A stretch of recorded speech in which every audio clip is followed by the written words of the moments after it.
Welcome to Samba Samba. Enjoy the video. In this video, I will show you how to make pork giniling. First, ensure you have all your ingredients ready. You'll need 1 pound of ground pork, 2 medium potatoes diced, and 1 carrot also diced. Don't forget 1 onion, 3 cloves of garlic, and 1 red bell pepper, all finely chopped. For the sauce, grab some soy sauce, tomato sauce, and a bay leaf. This recipe is simple and incredibly flavorful. Now, let's get cooking. Heat about 2 tablespoons of cooking oil in a large pan over medium heat. Once hot, add your chopped garlic and onions.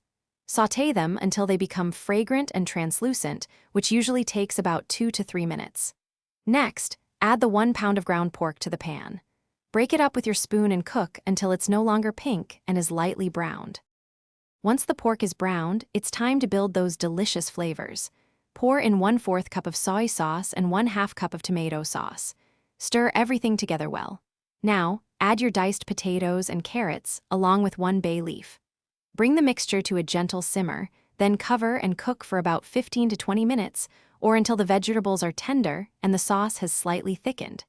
This step is crucial for depth of flavor. Almost there. Finally, add the chopped red bell pepper to the pan. Stir it in and cook for another 5 minutes, allowing it to soften slightly while retaining some crunch. Taste and adjust the seasoning with salt and black pepper as needed. Serve your delicious pork giniling hot with steamed rice. It's truly a satisfying meal. And hey, for staying hydrated while cooking or anytime, check out the Owala water bottle link and other great deals in the description below. Thanks for watching. Consider subscribing if we helped you.